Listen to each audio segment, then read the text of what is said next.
Where are you in terms of I care, I'm not interested, I just assume it'll always get figured out as it relates to Trey Hendrickson, Terry McLaurin, Micah Parsons? I mean, is it – I always dismiss it because I always figure it gets done. I look at CeeDee Lamb. I look at Dak. Like, it always gets figured out. I was with Adam Schefter in New York City for Countdown. You were there, obviously, as well, alongside, as always. And he's like, I don't know. It just feels like it's gotten more contentious as it relates to Parsons. But it's like, hey, McLaurin, like, you're under contract. Mm-hmm. If I'm Hendrickson, I can't play for half of what Watt and Garrett are making. That doesn't make any sense at all. I don't blame him. But then the Bengals are like, look, we had to pay Chase and Burrow, and we got Higgins because Burrow wanted to keep him, and so did we. And at some point, we don't have an endless supply of money. So things are complicated, but the one thing I know about math is what I don't know in the NFL. They always seem to be able to restructure stuff to come up with what you need. Of all these people, I mean, to say Cincinnati needs Hendrickson more than Dallas needs Parsons, I don't know that you can say that. But Cincinnati's defense was horrible with the best sacker of the quarterback in the NFL last year. Exactly. But like the other night, when your man Bill Krosky Merritt got wide there, and I think I could have got the first down, probably not the touchdown, but the first down. And there wasn't a Bengal on the screen. Mm-hmm. That defense doesn't look great, and they weren't great with him last year. So you're saying it doesn't matter? No, it doesn't. I mean, the Bengals are prepping. You've seen how they come out for preseason. Starters playing. Burrow wants to play more to get more reps with other receivers. They are going into the season expecting they have to score 38 points to win games. And that's the way they go. I think they're all on the same page. But going back to the idea of contracts, the player always has to compromise. And the way it sounds is with these agents involved that they're not going to compromise because of other guys getting paid. And to me, the player has to sign. Do you want no money? Like, you're really going to go and do what Le'Veon Bell did? That's the one. I mean, that's the one guy that did it. And then what happened after that? Poof, disappeared. Thank you. Like fantasy people. You know, like, there's not a great people. You want to talk about? It's real easy to text out or tweet out like stand on business. You know what you're going to stand on the unemployment line when you don't get a game check and you're like, man, I probably should sign. That's the business you stand on. You stand on doing business and making your money when you can. Like, it's a very short window, and I get it.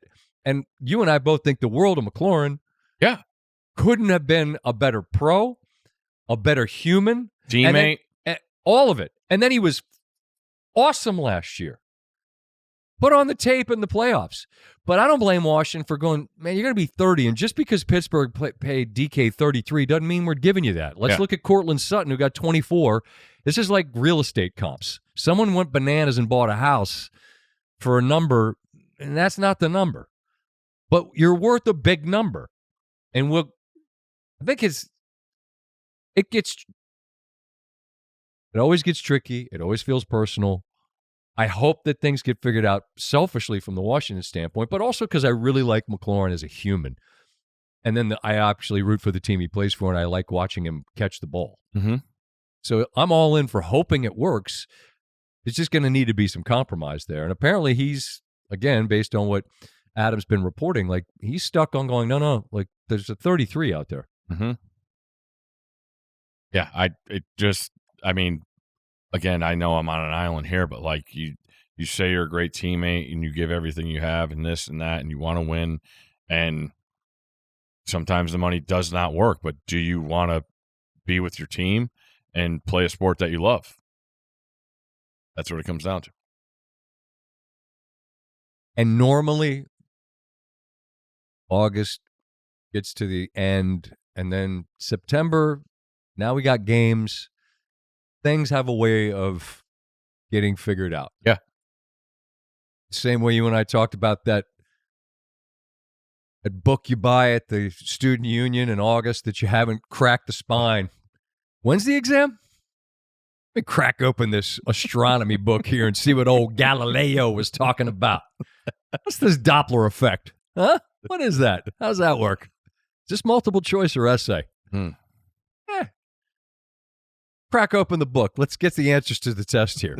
Because the exam is coming September 4th, I believe. That's Thursday. The season opens Dallas and Philadelphia. But, I mean, the big headline, and I'm seeing it right now with Schrager's in for McAfee on Pat McAfee show, that Schefter sees it heading for a divorce. And it was interesting to hear Swag talk about. Oh, with Parsons? Yeah, Parsons and Dallas. Like the idea of culture and how, like, Lawrence was sort of an OG in that locker room, and now he's in Seattle. And if you have a young dude who's, in that podcast space and, he's out there, you don't have like an OG kind of a guy to be like, hey, let's keep some of this stuff in house. Let's make the main thing the main thing. And then you make a young, very talented guy that doesn't have any sort of guardrails of any kind within the locker room, the guy, that can be tricky. Yeah. And it was just interesting to hear Marcus talk about how much he benefited, because he tells the greatest stories in the world about his LSU days, about like being a guy. And it's a lot. But he showed up and walked into a room full of adults in Dallas. They were like, hey, sit down and shut the young fella. This is how things go. You don't have that? There? Huh. What I'm trying to say. Really helps to have some guardrails. It really helps to have some examples and people whose counsel you respect to help lead and guide. So, I don't know. But I don't know. Maybe for Dallas it makes no difference, because here we are talking about them. I've only been here 25 years. They've never mattered, really. How many Super Bowls they played in since I've been at ESPN?